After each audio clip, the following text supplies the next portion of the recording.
Narito na ang PTV Balita ngayon. Ipinagutos ng bagong talagang Transportation Secretary Vince Dizon sa TRB ang suspensyon ng full cashless toll collection sa lahat ng expressway na ipatutupad sana sa Marso 15. Ayon sa kalihim, naipatupad na ito noon pero nabigo at nagdulot ng matinding trapiko. Batid din ni Dizon na may kakulangan sa pagpapakalat ng impormasyon sa mga motorista at pupulungin niya ang mga toll operator para maisaayos ang pagpapatupad ng cashless toll collection mula sa RFID scanners hanggang sa toll barriers.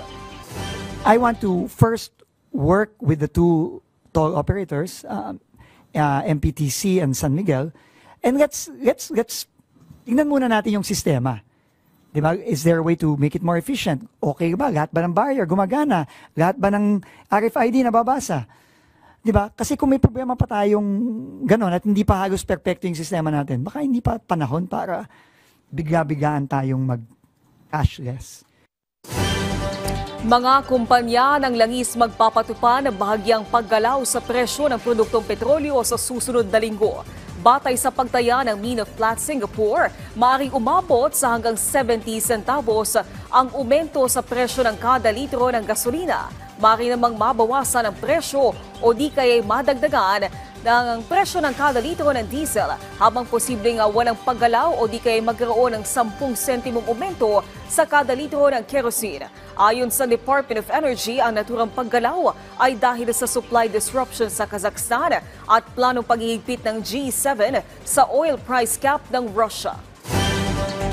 Itataas muli ng Department of Public Works and Highways ang Tulaok Overpass Bridge sa San Simon, Pampanga sa Lunes. Ito'y matapos lumubog ang tulay noong 2023 nang umapaw ang Pampanga River dahil sa magkakasunod na mga bagyo. Ayon kay DPWH Region 3 Director Roseller Tolentino, itataas nila ng 1.5 meters ang 200 metrong kahabaan ng Tulaok Road. Layo nitong maging ligtas sa mga trucks, trailers at iba pang sasakyan na dumadaan sa ilalim nito. At yan ang mga balita sa oras na ito. Para sa iba pang update, i-follow at i-like kami sa aming social media sites at PTVPH. Ako po si Naomi Tiburcio para sa Pambansang TV sa Bagong Pilipinas.